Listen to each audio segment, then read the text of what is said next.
At what point will human creativity become obsolete and we all rot in our own shit?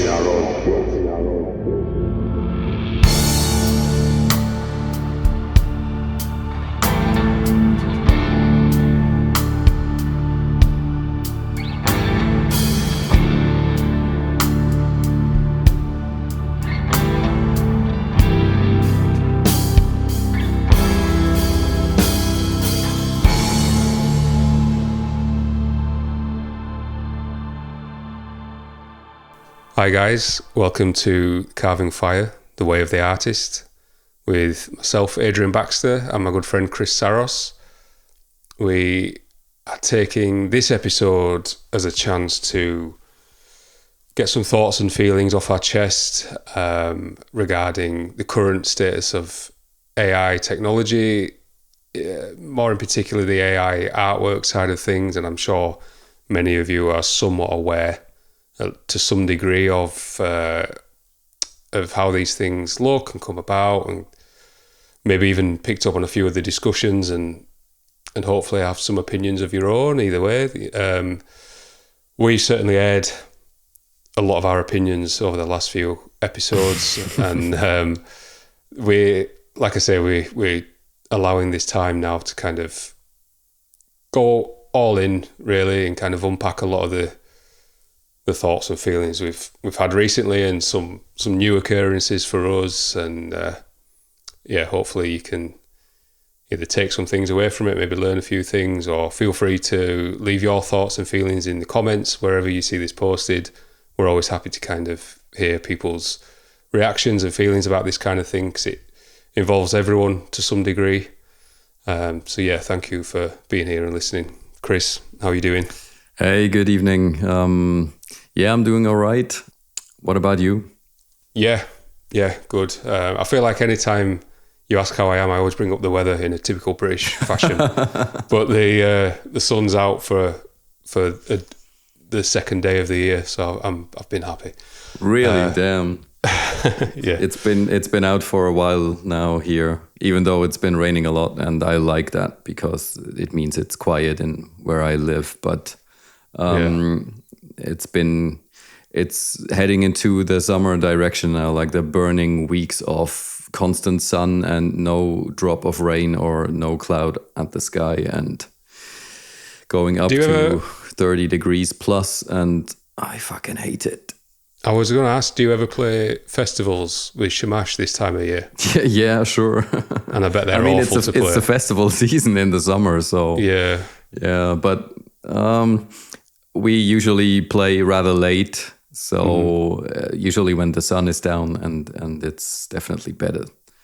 But with jealous of bands that can. Yeah, I was just about to bring that up. Do you ever get jealous of bands that can just take the shirt off and just be sweaty and cool, whereas you like in full kind of overall clothing? I've had moments recently, like the last couple of shows just before the show when I put my stuff on, it just feels like fucking overwhelmingly hot. Yeah. Then I've had some moments because with the new costumes we have since end of last year, with also the masks and basically some fabric beneath the mask, it's been getting quite hot, and we'll see how long we're gonna go through with it. Yeah, because this will be your first summer with the new masks, won't it? Yeah.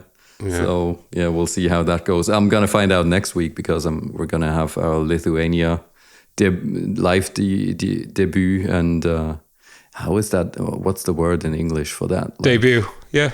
Debut. Yeah. Okay. Yeah. So just don't pass out on stage. That's not good. Sorry? Just don't pass out on stage from being too hot. I just remember we had when was that? Probably around 2017 or so, when we played in Portugal for the first time, I think, at a huge festival, like a huge open air. But we were playing rather early, logically, and it was like 5 or so in the afternoon, 4 maybe, and it was just, I think it was pretty much 40 degrees.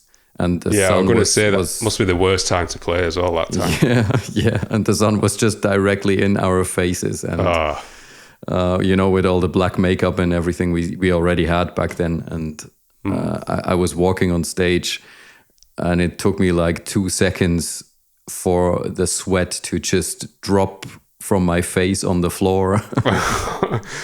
Oh, nice treat for the front row. Yeah. I think Mantar played at the same festival like a day after us or so, or maybe it was even the same day. Can't remember. Maybe I'm making it up, but I remember this story with Mantar where the singer just basically collapsed on stage. Oh, wow. And he didn't even have a shirt on. Oh, yeah. I mean, I always feel like some people are built for the heat and some aren't, and it sounds like me and you definitely aren't.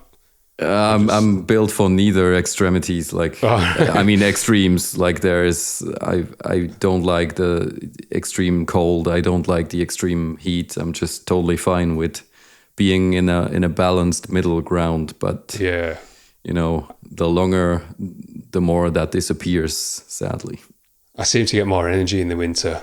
Yeah, it's weird.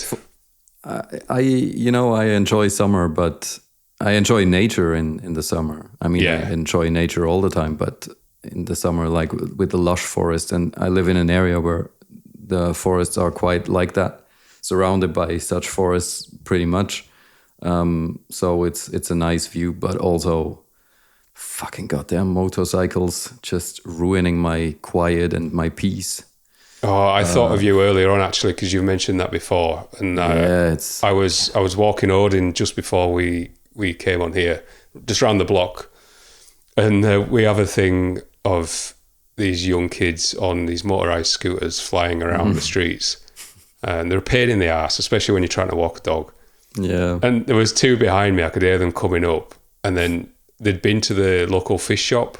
We have like every village around here has a fish and chip shop, and he was carrying his tea home, and I just heard him drop all his bags of food. Because he was just, and I laughed, and then I thought of you mentioning about the motorbikes and stuff. I was like, I think it's a very similar issue, just slightly younger audience, I think. Yeah, I guess. Usually it's like the biker gangs and all those I think people these who think don't the have gangs. Huh? I think these kids think they're in a gang. Yeah, probably. Really like it's the pre-gang status. Yeah. But anyway, enough about the weather. Yeah. Let's get started with the actual topic. I think I'm trying to keep it light before we go all in and it gets too dark. Fair enough. I didn't realise I was doing it. So, but also I wanted to mention little congratulations on at this point as well to you because you shared those news with me 2 days ago that you got contacted by a book publisher that you've worked with before. About can I even talk about that? I think so. Yeah, go for it. We'll find out after. No one's gonna hear it. That's gonna be connected to that thing. So anyway, well, we're in the process of working together, so it's kind of happening. Okay, cool. That's awesome. So basically, just for some context, just for anyone listening. So me and you have discussed the Witcher games before, kind of. In our private chats, that makes it sound. And also, it came up. The series came up in the episode with Lillian as well. Well, yeah, that's what I mean. We spoke about it personally before, and then it came up in Lillian's episode, and then like a day or two after we recorded that episode, I re-downloaded The Witcher 3, and I thought it's been years and years since I played it. I thought I'll just casually get back into that, and then a few days after that, I get an email. Like you say, from the publisher I've worked with before.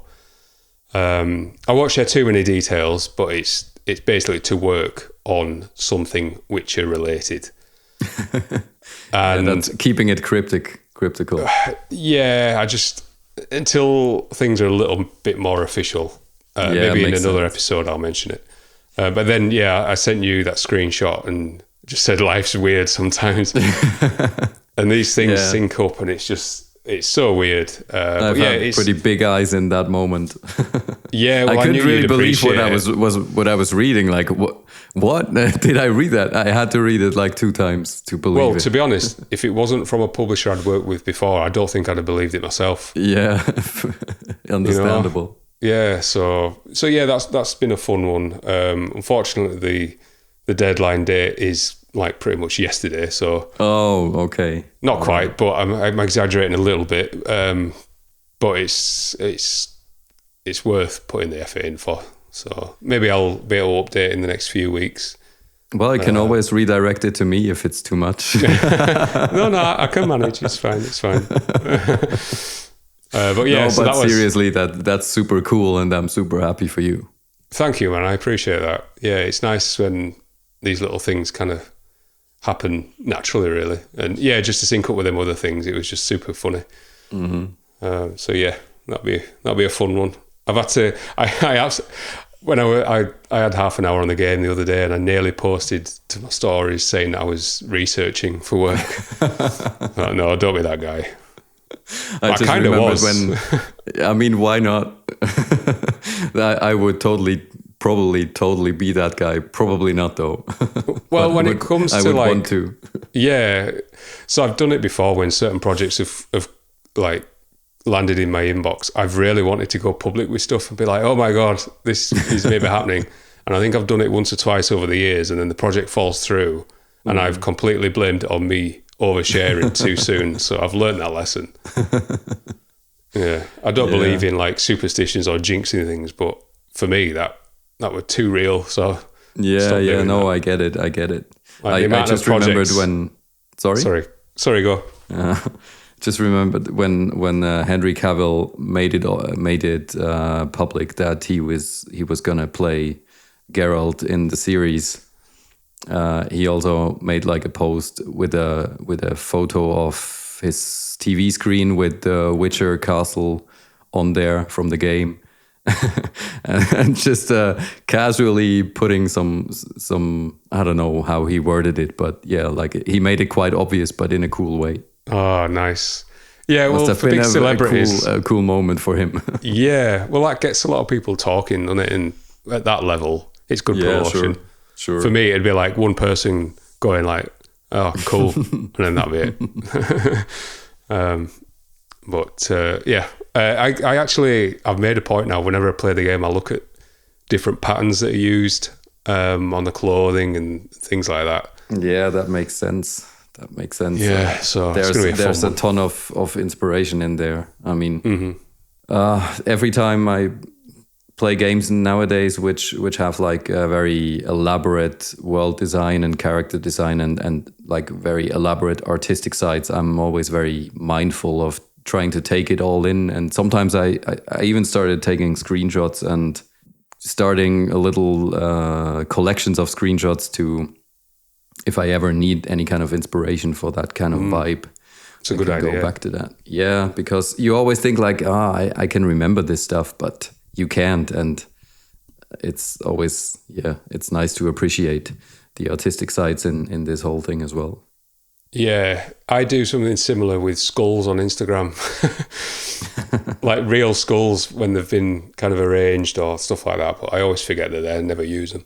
But yeah, this Witcher 3 for console that I play on has had a 4K update, and it looked incredible before, but it's just stunning. Yeah, I mean, I guess I'm very spoiled in that regard because I'm always up to date with the Unreal Engine that I use for work a lot, and that's been used or like that is used for the new Witcher game that's been in the making now. Right. They released a tech demo recently, which looked incredible. Yes, saw that. Yeah. But yeah, I'm very spoiled when it comes to that, and I also made an attempt of like 1 year ago or maybe later, maybe longer ago, I don't know. But at some point I reinstalled it as well, The Witcher 3, and because they did that update, that 4K update, but it didn't age that well for me graphically because I'm just super spoiled, and I felt like kind of, really, that's what it looked like. Even though it looks better now than it did before, but still, like I remembered it looking so much better, and I guess that's a natural thing that usually happens. Yeah, well, it's an old game now. I didn't realize how old it was. Super old. It's I don't know, like 2016 probably. It's nearing the 10 years mark. So yeah, that's Yeah, a because long time. my old save was 9 years old, and I generally Wow. don't buy games on release. Yeah, I'm makes cheap. sense. I wait until they're a bit more affordable. And also a bit more playable usually nowadays. Yeah, that's the unfortunate thing I think developers get pressured into releasing too early because of Yeah, the it's a business shame. side. It happened with Cyberpunk, didn't it? Look how that turned out. That was the worst example. Yeah, I'd love to have the opportunity to speak to a developer now and get their thoughts on sort of the use of AI and if it's affecting their industry much, which I imagine it must be to some degree. There it is finally after, let's see, 15 minutes we managed to get on topic. No, but that's a good point, like a good way of sneaking into it.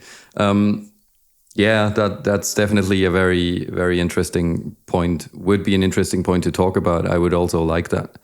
I'm sure at some point we're gonna have to have some form of game developer or game artist or something. It's on bound the to happen at podcast. some point. Yeah, Yeah, I'm sure I I have a follow. couple. Yeah, I was Yeah, just going yeah. to say, I'm sure I follow a concept designer on Instagram. I forget the name now. But yeah, we can look into that. I'm sure even if we have someone who's in contact with someone, I don't think we'll be too far away from one. No.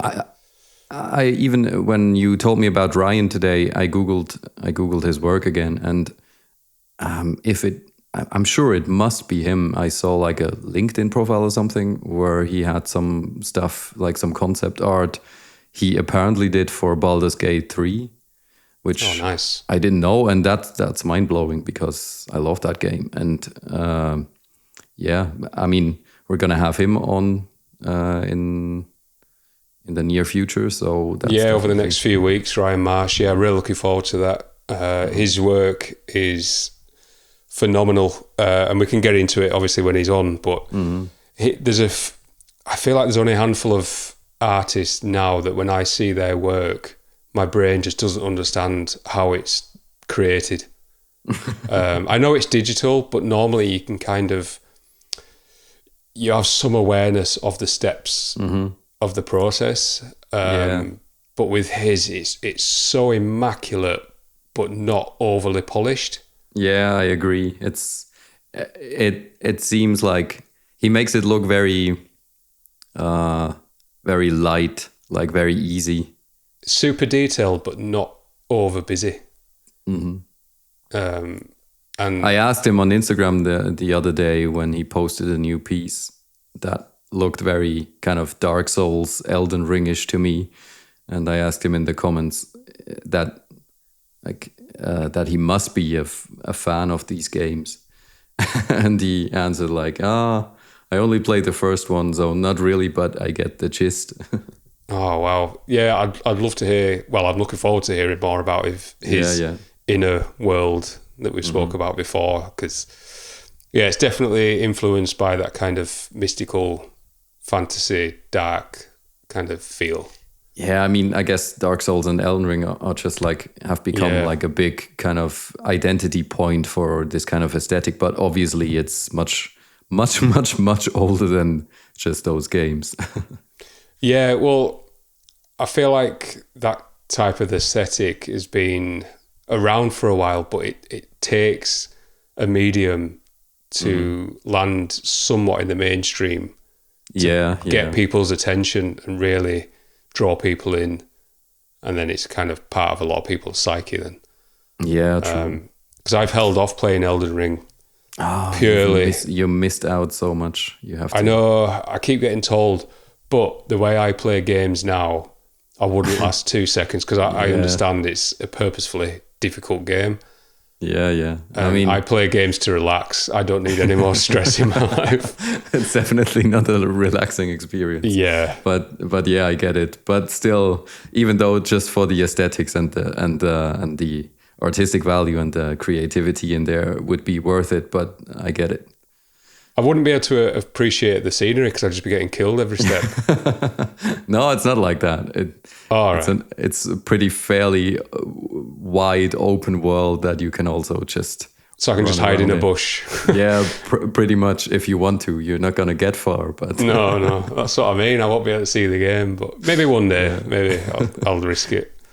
But anyway, going back to the point you've raised, like, yeah, I mean, there's definitely games that, or like game developers that incorporate AI stuff by now. And on Steam, you have to, I think there is a rule that you have to mark it as AI usage if you have any kind of AI usage in there. If it's like for voice acting or like art within the game, like posters or anything like that. And I hope that becomes standard for everything. Yeah, I mean, let's raise a very, very important and very obvious point in this discussion that came up, I think, yesterday, where I saw the post of Disney and Universal suing Midjourney, which is like pretty much the biggest and most used AI platform for generating AI images, and now they started to do video as well. So they have been sued for copyright infringement, and they called it like a bottomless pit of piracy, which is worded quite strongly. So I mean, I'm quite surprised that it took so long for a thing like that to happen on a big scale, like from a bigger company. Like, what bigger? Yeah, I mean, like one of the major companies that are like, let's call it a victim of this kind of thing. Yeah, it could have and it should have happened like 2 years ago already. But I imagine a lot of the background setup of getting something like that in place takes time as well. So yeah, maybe you have to build a case, and I'm sure they have like they put like tons of effort in that and tons of money and tons of lawyers. So yeah. When you showed me that, my first thought was that Disney could pull an absolute hero move if they wanted. Do you remember? It'd be a few months back at least. There was a list of current artists that were being put through the AI programs without permission. Did you ever see that? Okay. Yeah, no. There was a list, and a few of them that we know, unfortunately. And I just thought, if Disney can include all those people and pull them along, you know, within the kind of the momentum of what Disney can create, that'd get. I mean, Disney's got its own issues aside from all this, but yeah, sure, it'd be an incredible move for them to consider something like. I don't think they will, but probably not. But it'd have been phenomenal if they could kind of take take the list under their wing a little bit and kind of set a precedent. Yeah, but I think they're going to do that, maybe not with that list, but I'm sure like tons of their employees that are concept artists or like writers, or I mean, writers are not included obviously in this case, but you know, I mean, they might go towards other companies as well, like OpenAI maybe or whatever. I can imagine if they take that step, then why not take the other step as well? Because it's the same kind of practice, really. There's no difference. And I think by doing that and including all of their artists' work, basically, automatically, if they do that, it's going to set a huge example if they get through with it, and it's going to be ruled in favor of their case. I'm pretty sure that's going to have a massive backlash on this whole thing in a good way, obviously. Yeah, it'd be nice if like you say, they make a point of including their employees just to show that they're not just doing it for the money; they're doing it for the ethics behind it. and that type of thing. Maybe 20% ethics and 80% money. Yeah, that's what I'm thinking. But even to be honest, but I don't even care at that point. Like I'm just happy that something finally happens, because I've been feeling. I mean, we've talked about it last week when I felt pretty shitty, and I even put out like a personal note on my Instagram about it, that I just felt fucking exhausted and down, and like, this voice of, does it really matter? What's the point in doing this? What's the point in putting all that effort in it if you can just do it without the pain and without all the effort, and also without the satisfaction and the enjoyment and the fulfillment? And I feel like you're doing yourself an injustice in relating the work that AI can create and your work. It's not even that though. It's not even that. It's more it's more the point of how do I word that? Feeling that the value and the purpose of art is just being completely destroyed, and by definition, at some point, my work's gonna be meaningless, at least to the public, like to society, not to me, but the two things are obviously connected, and anybody who says anything different is a liar, in my opinion. Like there is always, of course, you can do art for yourself, and you should, but also it's an aspect of being an artist to get a feedback on your commentary to society, which is, to me, a big part of why I'm making art. And if that aspect gets lost or gets devoid of meaning, then my work becomes meaningless to a certain extent. And I think a lot of artists can surely feel that emotion currently, and do have to actively suppress that voice, because I have to. And sometimes I have phases where it works pretty well, and I can just tell myself I don't care about it, and no matter what, I'm doing what's right for me, and it's always going to have a place in the world. But sometimes I also have moments where I just feel the weight of the world on my shoulders, resting on my shoulders, and it's just unbearable sometimes. Obviously, also in connection with all the other crappy insanity news that come up like every single fucking day nowadays. And they're all intertwined, I think. Like the development with AI is very intertwined with all the other shitty bad news in the world. It's just like, it's just so perfect. Like it all fits so perfectly together in creating this extremely dystopian and meaningless outlook on the future. Well, we all know those who are creating a lot of the negative news, they're not shy of taking shortcuts and stepping on others. So it makes absolute sense that they'll hop on this type of thing and use it for their own advantage. And unfortunately, we're the eyes that it gets projected out to.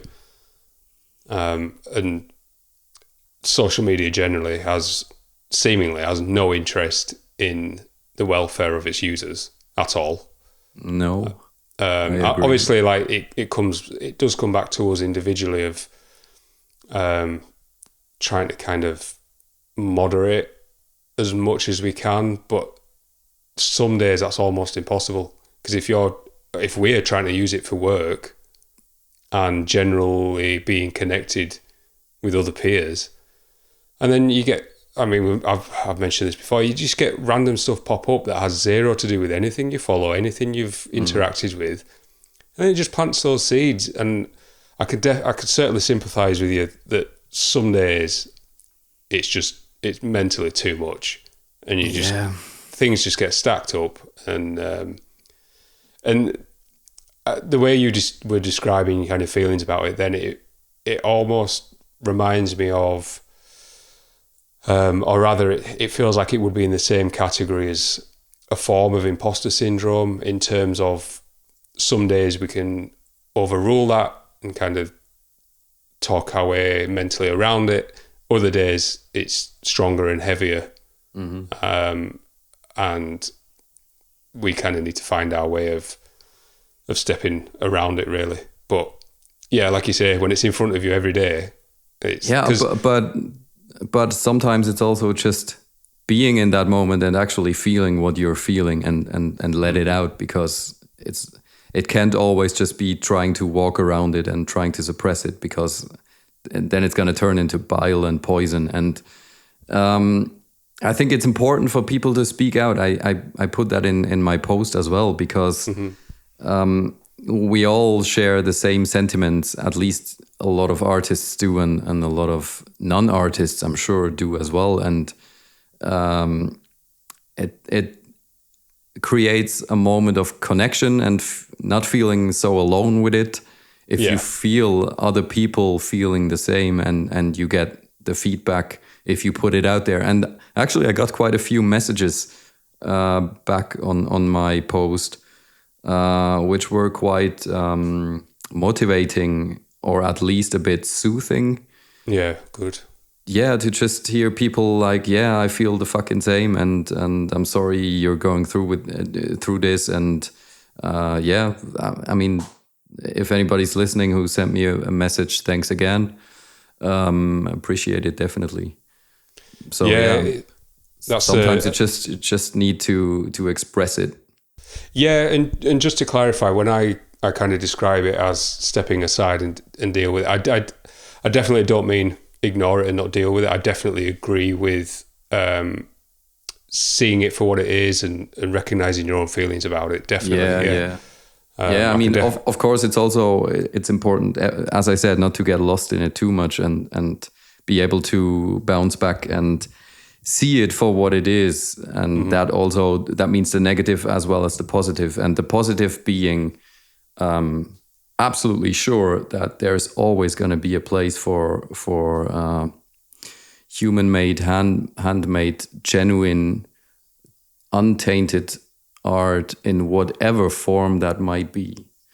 Yeah, absolutely. So, yeah, I guess. Do you feel like those frustrations will come out in your work in some way, or maybe they are? Oh, they have, yeah. and they are, and they will. I've been, at least in those private pieces that I've been doing, like on the 𝐂𝐚𝐫𝐯 Saros dark arts account, which is basically just my private work, no client stuff or anything. And that's become kind of an outlet for these kind of things. And my stuff on there became increasingly more political as well. Quite a few pieces about the situation in the US, which doesn't leave me cold and shouldn't leave anybody cold currently. And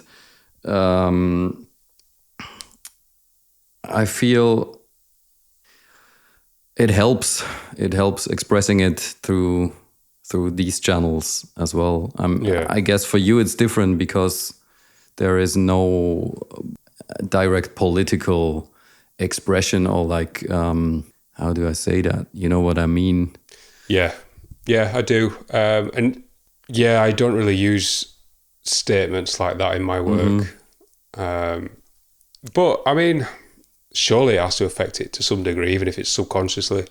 But I'm not sure it'll ever show up quite as directly for me. I also think it would probably feel out of place. I couldn't imagine your work with kind of political statements behind them. Yeah, that's it. They don't need it, and they don't. That's not where they come from or why they are there, right? Yeah, that's not part of my source. Yeah. It'll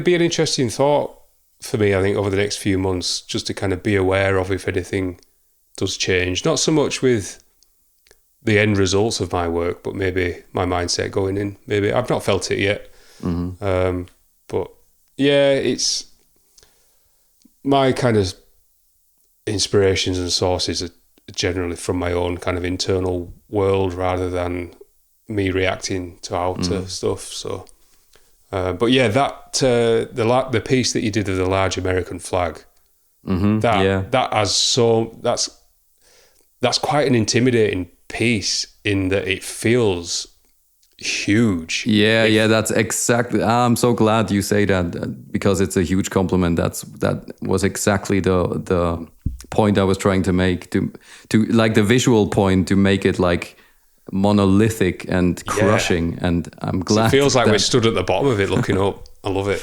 Yeah, that makes me glad to hear. Thank you. Did you make the red parts look like blood on purpose?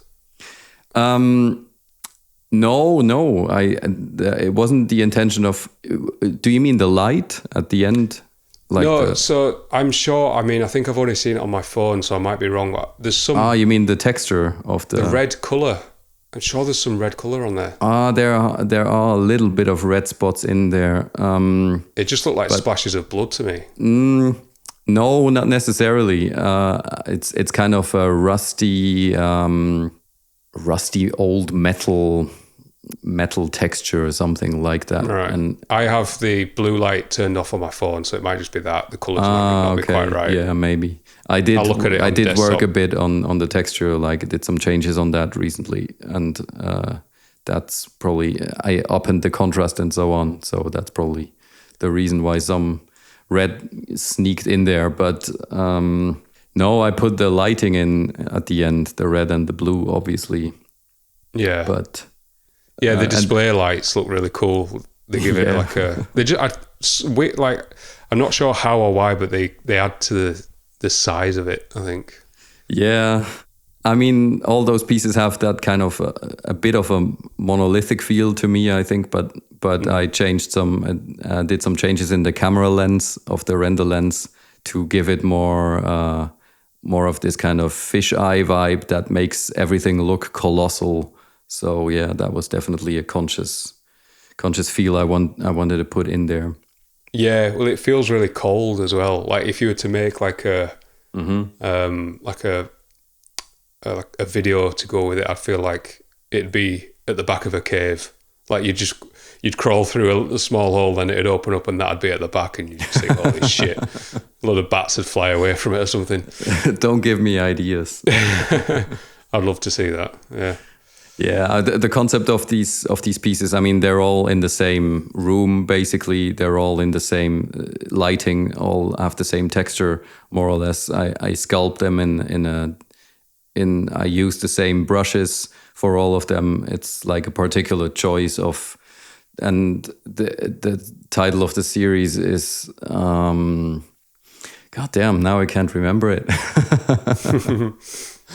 Do you feel like beauty and dereliction, which is I kind of try to portray the beauty, like the mere beauty as a statue without any narrative or meaning behind it, just the visual shapes and aspects of that, which is always, I find statues always hold a ton of beauty, no matter what they actually express or like what they incorporate or embody. But on the other side, you have the dereliction part, which is kind of just any various aspects of society's decay and humanity's decay, which is kind of a balancing out, I guess. And I always find that these dualistic dynamics extremely interesting to be expressed in art.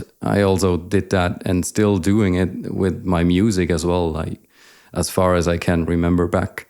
And that's always been an element that's super important for me somehow. Yeah, I can really feel that in the most recent pieces you've been doing, because it feels like you're addressing like the current state of things, but when it's old and decayed, it kind of makes me feel like it's just old ideals and old laws and egos that are just regurgitated into the modern world. And if you made that is a super interesting point. That makes absolute sense. Like if your statues and monuments were super polished and clean, it'd feel like, at least for me, it'd feel like these were brand new ideas that have shook the world. When they're not really. Like we've seen patterns over the years of all kinds of things like this, and it's just a new person in front of it and a new way of delivering it in terms of technology and media. Oh, like that saying that concerning the current US narrative, that brings it down to the core. Same shit, new hat. yeah, pretty much. Yeah, I mean, history repeats itself, and it's so strange to me to watch this, and not just the US, of course, in general, like they're the Gaza as well, obviously, and like it just adds to, like, stuff keeps adding to it, and more fires come up, and it's just so weird to see what's happening with humanity and society. And I find it extremely surreal and unreal and very alienated as well. Like sometimes I feel like, how the hell can we call this home still, and how can we all accept things as they are? It's so strange. It just goes against every inner nature of kind of being together as people. It completely disregards all of that, doesn't it? And I think that's why so many people instantly get agitated by it, get angry, get upset. It just goes against the core of kind of how we came to be as humans, I think. But is it though, or is it the very core of being human? Because that's what I've been asking myself a lot recently, and for a long time as well. I mean, maybe that's just the nature of it. But is it not a part of human nature that we have the power to address? But when certain people get enough power, that overrules that. I agree that there's never going to be a paradise of everyone skipping through a meadow. You know, I understand that's not going to happen. But in terms of, like we've said about things repeating themselves, at what point do we, as a human race, kind of go, okay, enough's enough, we can avoid this? I don't think that point will ever be reached. That point will be reached when the last couple of people on the planet realize that they're about to die and the human race is going to be gone. I think then you just crack a beer and watch the nuke over the hill. Yeah. Just wait for maybe. it. I mean, you have testaments to that fact, or like to that idea on a daily basis with any kind of news about the environment, or like the treatment of the common folks, or the progression of technology that is just blind ambition that goes nowhere. I mean, obviously it goes somewhere, but it doesn't have an end goal apart from growth. And the more it grows, the more it destroys and the more it takes away. And society isn't conscious of the fact that the more things get comfortable, the more things get taken out of our hands, the less purpose we have at the end of the day. Yeah, and that definitely stands for the AI art. Yeah, exactly. Like that is one of the points that makes me so desperate about AI art, and I still can't really bring it over my heart to call it art. I know, yeah, it's a very loose term, isn't it? It's because as soon as people generally accept it and allow it in, that's when it blows up and it gets way too big. Which, if it hasn't already, I mean, it could always be bigger. We know that, but I think the current of people standing against it at the moment is at least kind of holding it off to some degree. I feel, especially with this lawsuit from Disney, that's, like you say, is going to give a big kind of momentum shift to it, I think. Yeah, I hope so. And also, there is definitely, not just from the art community, there is also a huge kind of backlash from non-artists and just consumership, because they don't, a lot of us, I mean, I'm a consumer as well, obviously. A lot of us don't want to consume stuff that is just meaningless. I mean, we do that on a daily basis without AI already, so... Yeah, and I think a lot of it is, as humans, we don't like being tricked. We don't like being told one thing and receiving another. And I think there's quite a strong element of that in terms of people taking quite long strides with shortcuts and ending up with the results that we've seen and kind of going, yep, this is what I've done, you should buy it or you should support it. And then a lot of people have kind of gone, actually, no. There's a lot of key elements missing from that. I don't really resonate with it. Not to mention it looks shit. Sorry? Not to mention it looks shit as well as everything else. I mean, not anymore, not always. I really have to give it credit on that behalf because, I mean, yeah, you can always say, yeah, it's got no soul and blah, blah. But sometimes I look at something and I generally have trouble seeing if it's AI or not. And yeah. Sometimes I find myself finding something attractive in an artistic way and then realizing it's actually AI. And why the hell not? Because it's done a fantastic job to... Well, that's its purpose, isn't it? Yeah, exactly. To replicate. No, I mean, that's again the wrong word. To imitate. I said replicate on the last episode already, I just remembered. To imitate and to steal the originals and trying to make it its own. But it really does a good job in doing that. It doesn't do a fair job at all or like an ethical job, but it does technically, it does a fantastic job. And that's another point that makes it so desperate. Yeah, the best magicians make it look real, you know. Yeah. And its end goal is to deceive and trick, and unfortunately, and to devalue. Well, that comes with that. That's part of the package, unfortunately. But I think also it's a conscious choice to devalue its power, because. As I said before, as we talked about like in a couple of episodes ago when we wanted to do a second part out of the one, the power that art really has, like to me, that is a power that holds off society from stepping into the absolute total abyss of meaninglessness and dog eat dog from just ripping each other apart and from becoming soulless vessels. Mm-hmm. And if that power is gone, at least, you know, look at it from a corpo view.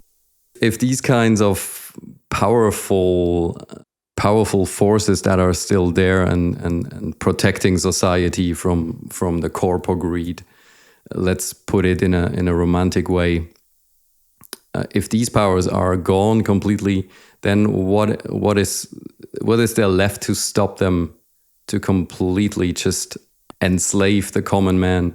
As in every damn dystopian novel, dystopian movie. I mean, these movies, this art that's been a prophecy for the last, let's say, 50 years maybe. Mm-hmm. That's not just been art, it's been a prophecy, and it's coming true now, and we've reached that point where we're one step away from it. And that is also underlining what I just said. Like, that's always been a powerful message to show you where humanity is headed.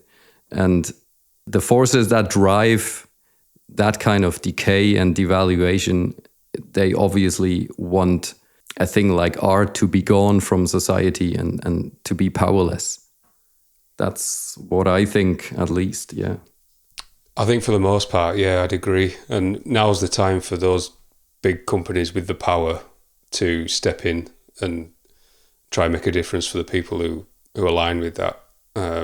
That's why, like, going back to my point about Disney doing that kind of hero move. Not that it will happen, but if ever it was gonna need to come from a big company like that, because unfortunately, as much as... And it can also only come from a point of greed by themselves, unluckily.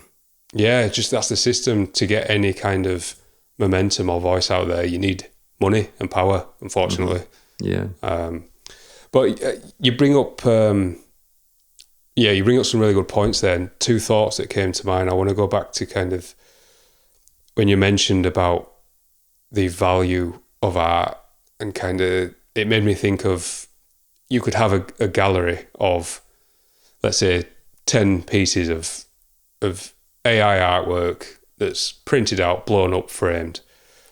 You could get 200 people walking into that gallery, and you might get 100 that recognize it's AI, have enough information to disregard it, hold no value to it.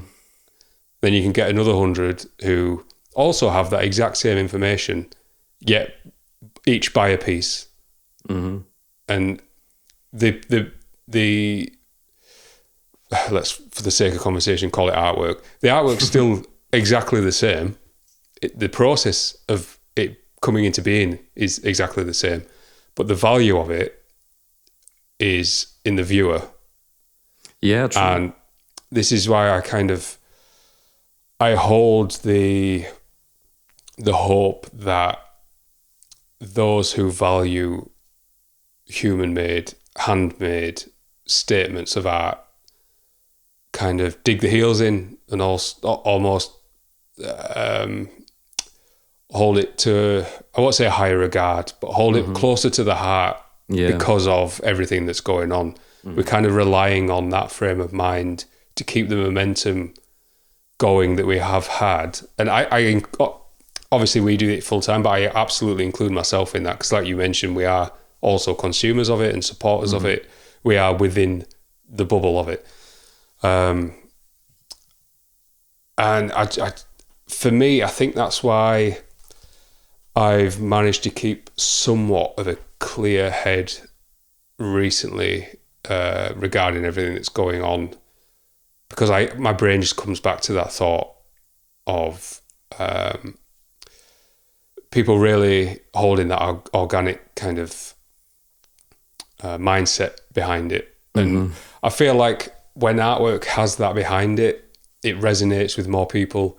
And the way that the AI stuff resonates with people at the minute, at least, so for clarity, I'm kind of talking about a lot of the images, the still images that are popping up and the album artwork and things. I'm not, it feels like a slightly different conversation when we talk about the video stuff, the voice, text, music. I don't feel like I know quite enough about that, or I'm not involved in that quite enough to... Oh, I can tell you though, it's disappointing and it's alarming. No doubt. Yeah, I've no doubt about that.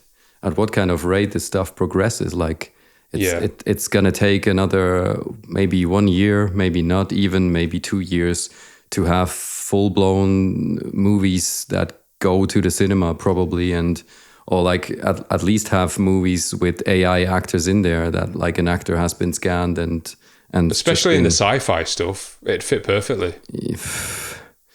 I guess, yeah. I mean, in many branches, like in the kind of Pixar-y kind of world as well, there was recently like a video, maybe like a 5 minutes thing of a mix of scenes of a narrative from like a young spraying artist, like a graffiti artist. I mean, I watched it and I thought, yeah, I mean, it's impressive. And then I looked at the comments and they were all like, it's got no soul, it's lacking everything, it doesn't know the first thing about expression and narrative and storytelling and blah, blah, blah, blah, blah. I mean, yeah, fair point to some extent, but also, fuck, this stuff can do something, and it's gonna tempt at least half of the population of the earth into, or at least a big part of the so-called artists into using it and normalize it and make it a part of the art world, like every other technical tool. And AI is much more than just a tool, but like every tech development that's been coming up ever since that was used for making art has become a normality by time, and it's going to be the same with this. And there is no denying that. But also, I try to think of it, comparing it to fast food and proper cooked food. Mm-hmm. And to some extent, I think it's a fair comparison, at least at the state where we are now. Maybe not anymore in 2 years or 5 years or even 10 years. I mean, imagine where it's going to be in 10 years. And 10 years is not that much, like, it's not that much time. Of course, it's a long time, but in the grander scale, like, it's nothing. It's a second. And then imagine it from 50 years from now. It's bottomless. Like, you can't in any way, in any predictive way, foresee what this stuff is going to bring out in humanity, and it's going to be monstrous. I feel like there's going to be a really big shift from when the AI created stuff starts evoking emotion rather than just looking interesting. Yeah, absolutely. I just started watching this, what's it called, Killbot show today with one of the Skarsgård brothers, which is basically just this, like some kind of security unit bot that overcomes the program in its consciousness, I guess, that makes it obey any human order. And it's totally conscious, and it's kind of an interesting premise. But yeah, I agree. Like, when we reach that point, it's gonna be a whole different beast. It's basically gonna be fucking Skynet. And I just remembered 1 week ago, I've had beers with my brother, and he works as a programmer. I don't know the word, but like a programmer for business software, like for whatever analysis softwares and all this kind of stuff. I have no idea how it's called in English, but he obviously has a lot of insight into these developments from a very different point of view than mine. But essentially, they go all in the same direction. And he told me the story of recently there's been an experiment to see how far an AI would go in terms of when it's facing the moment of being deactivated. Oh, wow. How it's gonna react to that. So there's been it's been basically an imaginary firm, like a company with like 50 workers or something, 50 employees, and the CEO, and they did that over weeks, maybe months even or so. Pretended to actually wrote emails, like business emails and stuff like that, and they had an AI integrated into their whole communication system that was watching every step, basically, because obviously it was part of the whole thing. Like all the big companies have nowadays, like they all have this kind of integrated workflow with all these AI softwares. I don't know what they're called, but yeah. And then the CEO, the imaginary CEO, started raising a point of that they might have to re-evaluate the use of the AI software at some point, like getting into it like very slowly, like not just all in with like we're going to deactivate it now, but just starting at this point and then going further from there, and at some point arriving obviously at the decision that they are going to shut it down. And the AI reacted the following way. So they also had a story made up from the CEO having a wife, but also having an affair. and obviously going through the communication system with that. And the AI, I guess you can imagine where it's going. The AI started blackmailing the CEO because it obviously wanted to avoid being deactivated. Wow. So, I mean, how far is that from Skynet, really? I don't think it's super far anymore. Like from the basic idea.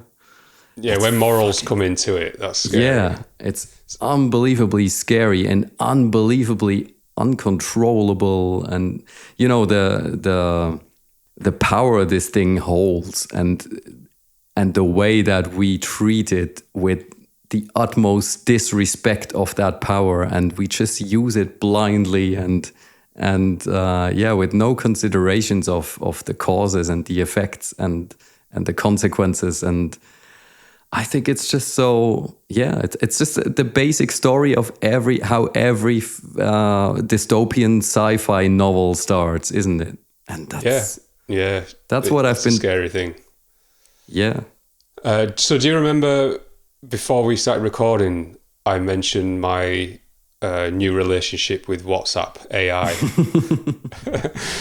So I've not had any interactions with any AI program at all until I think it was last week, where I noticed that WhatsApp has a little button that you can chat with an AI bot. And I did it shortly. Sorry, I did it shortly before that with Facebook as well, but pretty much the same thing. And the first conversation, in fact, I'm just going to grab my phone because I want to make sure I get this conversation correct. Because I chose my words very carefully. Okay, so my first question was, at what point will human creativity become obsolete and we all rot in our own shit? And an instant reply was... Very poetically. Thank you. So the first line of the reply was, that's a pretty bleak outlook. Yeah, right, I remember.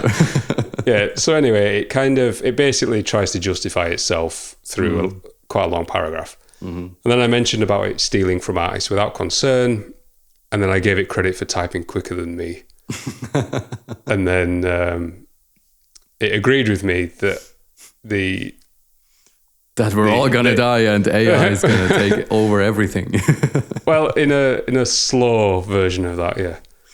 It agrees that it raises questions about ownership and fair compensation, and then asked me how I feel like that should be dealt with, which I don't feel like is my job.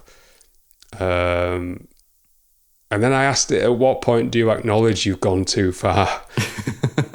And then it says, that's a fair concern. I'm designed to assist and augment human capabilities. Blah, blah, blah, blah, blah, not replace. Yeah, like the usual thing any fucking robot would say in a movie. So then we went back and forth on very similar topic, and I left it. That was it. And then earlier today, I had a rather narcissistic thought, and I asked it to describe to me the work of artist Adrian Baxter. And I nearly sent you a screenshot. I thought I'd wait. Yeah, I didn't hear that one yet. Yeah, so it basically gives a quite a brief summary of my style, my influences, my clients and projects, all basically stuff that's online. Mm-hmm. And weirdly, I'm sure it's picked up on a few things that I've spoke about in podcasts, which really made me feel a little bit weird, but wow, kind of, that's... Yeah. But then, So then it gets to the end, and a few people listening might have seen this on my stories because I shared this earlier. It says, while Baxter... Oh, he calls me Baxter, by the way, not Adrian. It's decided to completely disregard my first name. Yeah, because Baxter is kind of a dog name, isn't it? It's absolutely a dog name. There's a lot of dogs called... maybe that's like a little kind of sarcastical way of putting you down.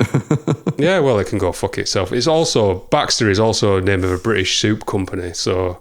Okay. You know, it could be either. I'm not happy with either. Anyway, so it says, while Baxter doesn't have formal art education, he's developed his skills through practice and perseverance, which I wholly agree with. But then it ends on, he's also involved in education, serving as a course leader for 𝕮𝖗𝖛𝐻𝑆 motion graphics at Ravensbourne University, London. What the fuck? Which is, 100% untrue. So unless there's another Adrian Baxter that teaches that and it's kind of cross paths somehow, I'm not sure. So when I posted that to stories, I basically just said, you know, don't believe everything that you hear or read from AI, because it pulls it from everywhere and just doesn't really fact check. But yeah. So my reply to that was, some of that information is wrong. How would I correct this? And then it's like, to correct this information, I'd need to be more specific about what's incorrect, blah, blah, blah. Or you could approach the artist directly and clear up any misinformation, basically. So then I replied, my education details are incorrect. I am Adrian Baxter. And this is the point where I almost threw my phone out into the garden. It said, "Hi, Adrian. Nice to meet you." And I was like, fuck off. And then that's it. That's pretty much ended. And I don't think I'm going to do any more, because I wouldn't advise it. I always find it kind of amusing how worked up it gets you when you talk to AI. Well, I always start with like tongue in cheek. I want to take the piss, but then it starts getting personal, and then I just my internal rage just takes over, and I go, "Oh, fuck off." But you know, I find it funny to begin with that you even indulge in this thing. I know. I wasn't planning on it, but I just figured because we had this talk lined up, I thought I'd kind of dip a toe. Have some experience. It was definitely a nice little experiment. Also, one of my bandmates posted a similar thing about one of our songs into the chat recently, and I just got a bit pissed off as well, because it was the reaction was so stupid. Yeah. You know, I've never ever touched any of these fucking AI buttons or search bars or anything that's been popping up all over every damn app now. Like, why? Why in fucking hell would an Instagram messenger or like a WhatsApp or a Facebook Messenger need a damn AI search bar? I don't get it. It's to make it normal. It's just obviously, of course I get it, but you know, from a human point of view, there's no need. It's completely fucking stupid. And yeah, I've been also like that thought. I was also talking with my brother about that, because he said like in his company where he works, it's become a complete normality that people would just use ChatGPT to write their entire email communication, and that to me is so absurd. I can't fathom that thing. Like it's such a surreal thought to me, and I've never ever used ChatGPT once ever since that first time, like 2 years ago, when it just started coming up. And I thought like, okay, gonna see what the fuss is about. Mm-hmm. And I was completely unimpressed with the results I got.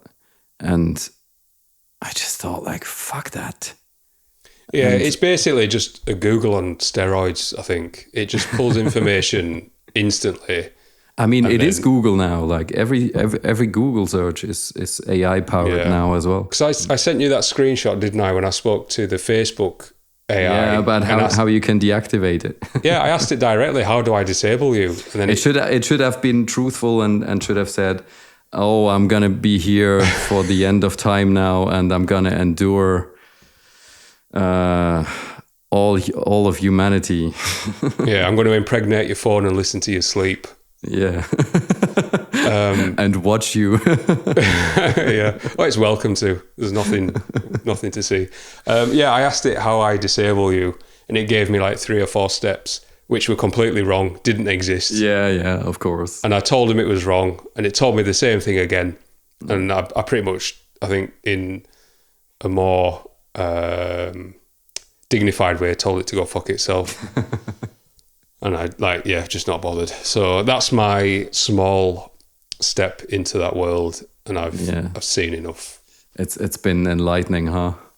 Yeah, can you imagine if I'd have come on this chat and been like, "Oh, mate, it's amazing, I love it."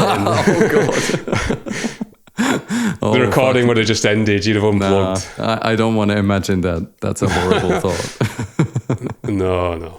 Or if my work just suddenly started looking really shiny. Yeah. Oh God, fucking hell! And I'm like, no. Honestly, I haven't done anything. Honestly.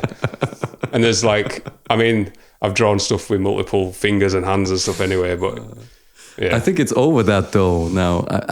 I think it's past that level. It's grown up now. It can decide how many fingers a person has actually. Yeah, it reminds me of the original Will Smith eating noodles. And then you look at the comparison. That was a work of complete surrealism. Yeah, that was nightmare stuff. We have to laugh about certain parts of it, I think. Yeah. It's obviously it's important to keep up the humors and the amusing aspects of it all as well. It's like a quantum of solace. Yeah. But I just remembered another thing from today. I saw some artist profile follow me on Instagram, and I checked it out. It had like, I don't know, 3,500 followers or so, and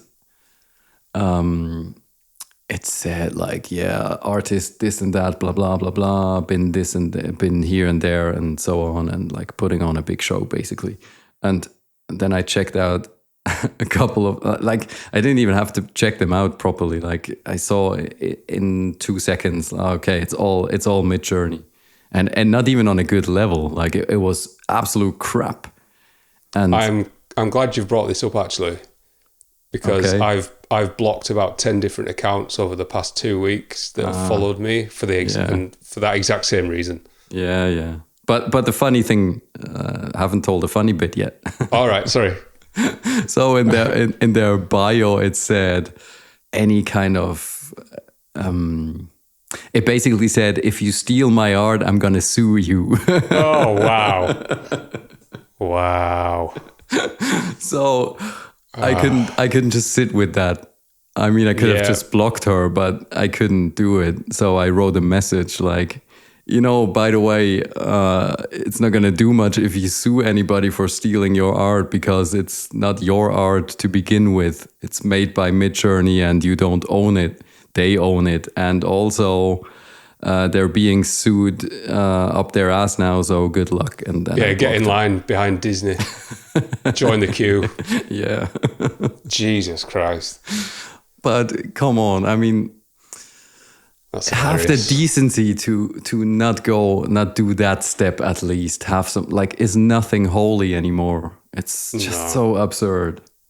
I suppose with anything, you're going to get people on different levels using it and different perspectives. And I think it's quite similar with the traditional art stuff. You're going to get people hopping on, drawing a lot of the basic stuff, expecting an art career. And when they've kind of not quite got the point, maybe then it, they move on to something else. Maybe I feel like you're going to get similar things within this. They're going to hop on the trend. Yeah, of course. But I feel like those accounts are all like that, because, like I say, with the accounts I've blocked, so I like to keep an eye on my followers generally. So if I see a couple of people who followed me, chances are I've clicked on the profile, see who they are, just out of interest. And if they're other artists, maybe I can follow them and we can be connected. But like you say, you don't have to look far. If it's not in their bio, it's super apparent. And then but also like the first best indicator, I think, is always like if the profile is like 2 months old and they have like, I don't know, 50 pieces up there which are super elaborate and also been posting like 7 days a week. I mean, okay, that's the indicator you need if you can't recognize it within the image itself. Yeah, and they usually have different line styles, different colouring styles, different subjects, because they've just stolen from everywhere. Yeah. And I kind of felt a little strange blocking them at first, but then I thought, no, I don't want you as part of my little bubble. No, I'm not sure what you can't can support me on. No, and also not give them the satisfaction of making them feel like they are part of the community. Like that might sound a bit arrogant and also like a bit bubbly, but I don't care. I mean, it is an art community on Instagram, like in the circles that we are moving in, and to me that has value. Like I value that kind of thing. I value if I open it up and see all this killer art that inspires me and makes me feel stuff. And I don't want that to be tainted. I mean, it's tainted already by all the fucking commercials and all the other stuff that pops up constantly. And I just don't want it to be tainted by actively inviting people who abuse this stuff so much and being part of my kind of, my profile, my followership. Yeah, I feel like we're kind of in the corner of a lake that's just had a massive oil spill and we've still got the clean bit for a while. And I know that sounds a bit extreme, but if we can kind of hold, not in a gatekeepy way, but hold like you say, the circle of peers that kind of resonate with what we do, not just with handmade art, whether it's photography, videography, or anything. If we actively kind of try and keep that sacred, that's quite an important thing. Even though, I've started having a couple of weird thoughts lately, and maybe they're not so weird, while building scenes in Unreal Engine, and just ending up using assets from other people, or like asset libraries, 𝐵𝐴𝐴𝐻𝐻, which is a company that scans buildings and parts of nature and like, big cliffs and stuff and trees and anything really. And they have this huge library that anybody can use for free. Do they scan them from real life? Yeah. Area? Oh, wow, I mean, that's cool. A ton of games use these assets, and it's become an absolute normality. And sometimes I feel a bit weird when I do that, like pump all this stuff into a scene that I still kind of, I still consider it to be my art because I'm building it. But with assets, like massively many assets that are made by other people, so it's basically just like making a collage out of 3D assets somehow. And even though I still like, obviously with the stuff that I've been talking before, like my private work, which is all handmade. And I put a lot of effort in these models, into sculpting them and stuff. But building an Unreal Engine scene, there is absolutely no point for me in trying to I don't know, if I need a chair in there, I'm not going to model the chair. I'm just going to pull up the assets library and take one from there. And same with a rock, same with a cliff, same with a tree, whatever. And I mean, a ton of these I've used for our render as well, for the video render for the podcast, and that's an absolute normality if you work in that kind of field nowadays. And sometimes it makes me think, like, where is the gigantic difference if I end up using only elements that someone else made and just put them up, mix them together into a scene. Even though it's still a gigantic effort, but I feel like the difference is those assets have been made for that exact purpose. You're not, that is the point. You're not scanning someone's work in and pulling elements out and tweaking it to look slightly different and play off as your own or anything like that. I'm trying to think of some kind of similar ways for traditional work, in terms of like someone has created. I mean, I guess it's a collage artist, like to a degree, yeah. But just if that's how those tools have been made purposefully to be distributed to people like yourself to use in a creative way, that it's the equivalent of someone uploading their own artwork into an AI database and being like, yeah, that's free to use as you wish, cut and chop, change, do anything. Yeah. It's the exact same thing. And obviously that doesn't exist. I can't really, unless there's a way of getting paid for it, I can't imagine that ever being a thing. I mean, there is like there was the Adobe thing that they gave people a chance, I think, like a very shady kind of chance, but more like an alibi chance of deactivating the option that their work is going to be scraped by Adobe's AI cloud, or like AI scraping technology, because all the stuff that's been uploading in the Adobe cloud is basically subject to their AI scraping. It's crazy that they can't have some kind of like spark of moral thought and actually make people opt in. Yeah, absolutely. I thought the exact same thing. It's fucking demoralizing. And I mean, it's the same with basically the same thought with not ever signing up for any newsletter if you make a profile on any website nowadays. Mm-hmm. And what happens like 2 days later? Well, it's all included in the cookies, isn't it? You get forced to accept the cookies, and then you just get a lot of bullshit with your cookies, which no one wants. Is that how you sign up for newsletter? I have no idea, honestly. I still get upset every fucking time if I get a newsletter email, even though I actively said I don't want it. Yeah. It's so stupid. Why do they even give you the chance? But I mean, they have to, and that's the only reason. But they're just going to ignore your will anyway. Yeah, they include a lot of that crap in the cookies thing. And I think that's a nice analogy to the mindset of all these fucking damn companies.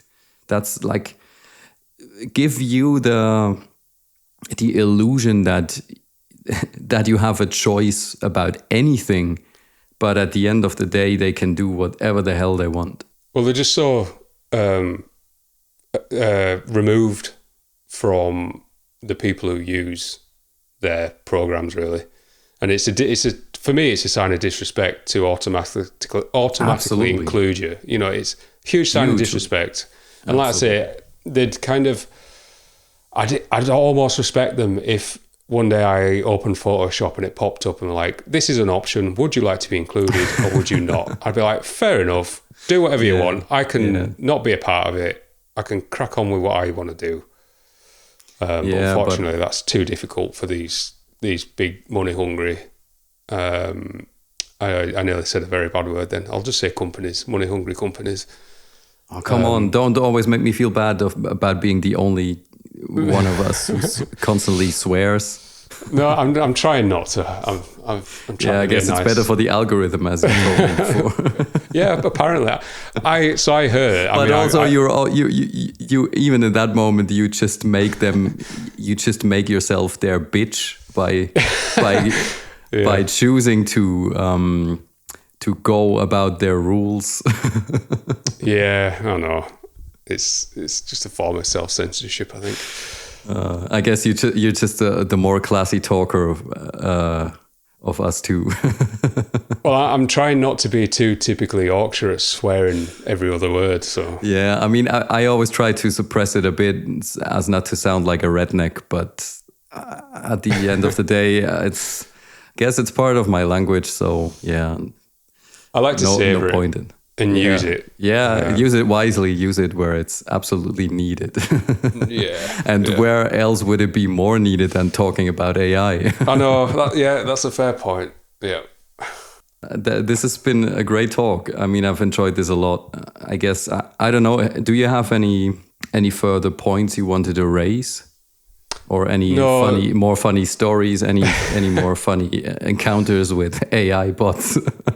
No, I'm going to try and hold off from that for the time being. But no, I kind of, like we said, I can't remember if we were recording when I said it or not, but I've kind of coming into this quite open-minded in terms of not having any major points to bring up, because I kind of felt like it was, for both of us, it was going to be a bit of a release of some sort in terms of unpacking certain frustrations and thoughts. And I kind of wanted that to happen naturally rather than concentrate on bringing anything in particular up.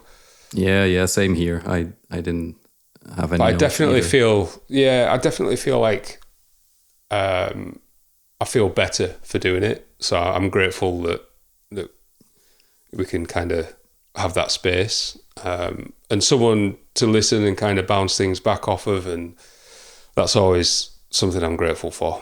So I felt for you the other week, and I could tell you were frustrated and down, and I really wasn't sure what to say that could help or how to address it. Which, no worries. I mean, sometimes there isn't anything. You've just got to that's why I said to you, like when I checked in with you, I asked how you are, and I just said, if you need to rant, if you need to just type and get things, I'd read it all. I'd listen. That was the only thing I could offer in that point.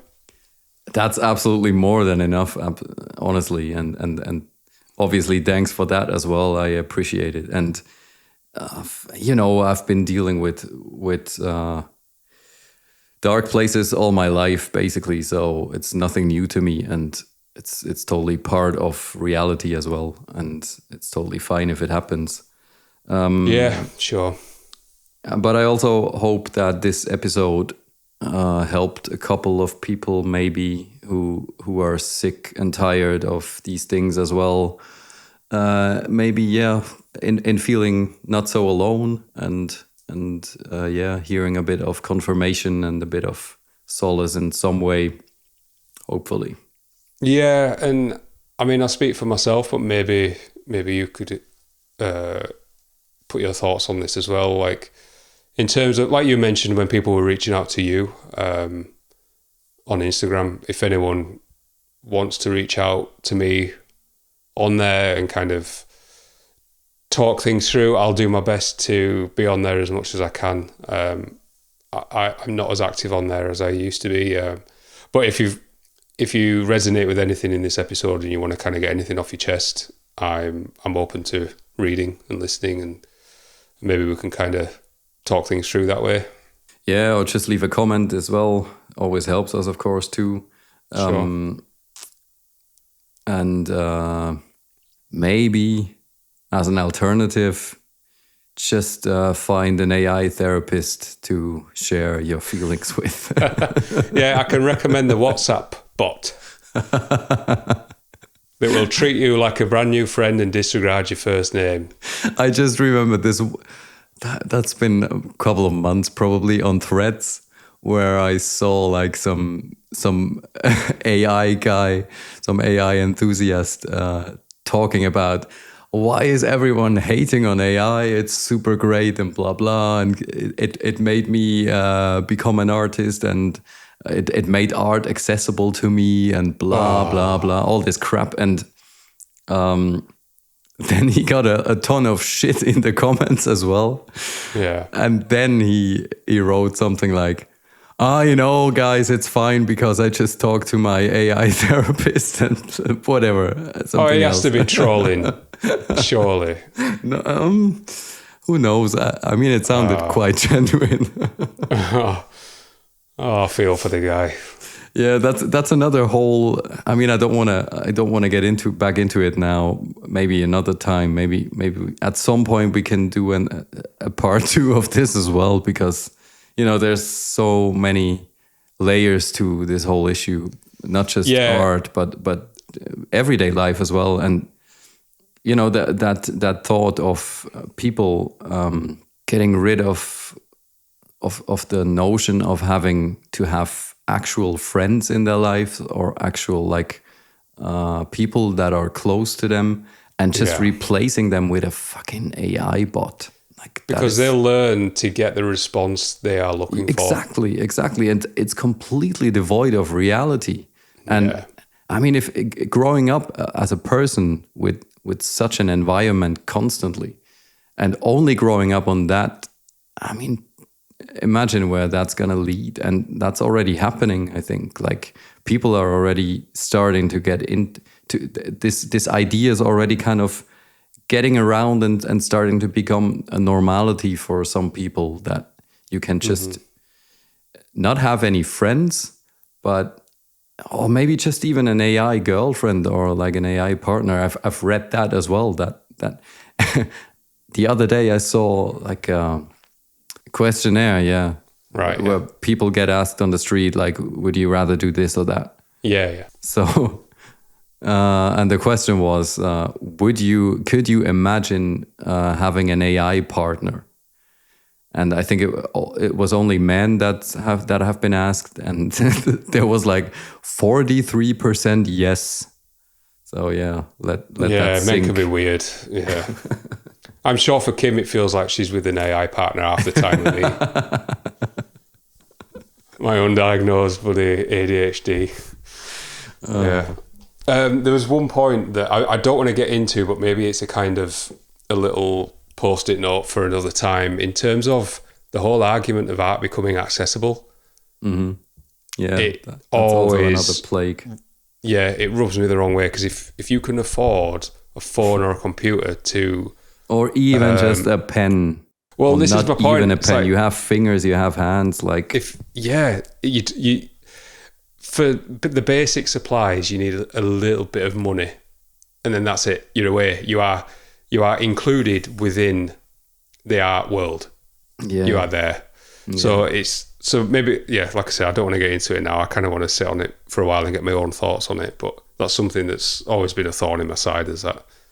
Yeah, I always find that so hypocritical and such a stupid argument to make. Like, especially as a self-taught artist, like we both are to the biggest extent, and I am 2 times, like when it comes to visual art and when it comes to musicianship mostly. And you know, I've been teaching myself 3D art for the past 5 years now, and I started with 0 investment out of a hunch I had, out of a mood. There's like millions of great YouTube tutorials that guide you every step on the way. And it's even so much more easy nowadays than it has been 5 years ago. Yeah. Because now you can just ask the fucking AI, how do I solve this problem in Blender or whatever? And Unreal Engine is free, Blender is free, all the stock, there's tons of stock image pages with video and photographs that are free. Like, there is so much free software out there and so much free tutorial, so much free knowledge that is completely accessible with anybody that has a computer or a phone. So yeah, don't give me that shit. I think it's just an arrogant way of saying I can skip all the necessary parts that I don't have any interest in. Yeah, it's just a cheap excuse, nothing else. Yeah. So on that note, I was hoping we were going to end up on me too. a funny anecdote, but I feel like because we keep coming back we keep coming back to a funny bit and then a serious dark bit and then back again. So yeah, it's all about the balance, though, isn't it? yeah, absolutely, yeah. But I've been enjoying this massively, and it definitely helped to let off some steam as well, and I hope for you too. Yeah, definitely. Yeah, and I'm glad it has for you as well. Yeah, thanks. Yeah, on that note, thank you for listening. We're always grateful to know that people have resonated with all the various topics that we've brought up over the past, how long has it been now? Month, two months? Good question. I think 1.5 months, maybe 2. Something like that, yeah. I feel like we've covered somewhat of a good ground in terms of topics. Yeah, I think we had a good start, and by introducing guests now brought a whole kind of new dynamic to it and freshens up things a bit. And yeah, they've been a lot of fun, and we've me and Chris and myself have been putting a list together of it's endless already. People like we're going to invite on, and we've had a few people agree, and we're really looking forward to bringing that to you guys. And maybe it's some people that you already know. Hopefully, if you don't know them, it's an introduction to their work for you. And our aim is to kind of add to the momentum of getting new eyes on some work, or even like if you've followed an artist online for however long, it's an opportunity to hear them speak about their work and their life. And as much as we enjoy asking and talking about it with them, I always love hearing other podcasts when people unpack their daily life. So we're really looking forward to that. Yeah, nothing to add here. Sure. I'm happy we started with something to add, apparently, after all. Yeah, I'm happy we started with the guests, and I'm super excited as well to see how certain ideas unravel. And also, just as a side note, we started to put our stuff on Bandcamp as well now. And I guess it's not the first choice for most people to listen to a podcast. But if you want to actively put some money into the project, and by money I mean $2.50 for one podcast, then you're invited to do so over our Bandcamp page. And that'll go straight back into the podcast to keep things going, and maybe one day kind of expand on certain things and give us a little bit more elbow room. And as much as we have a vision of growing it, we also kind of we want it to grow naturally. You know, and kind of roll with certain things that come up and options that might come up.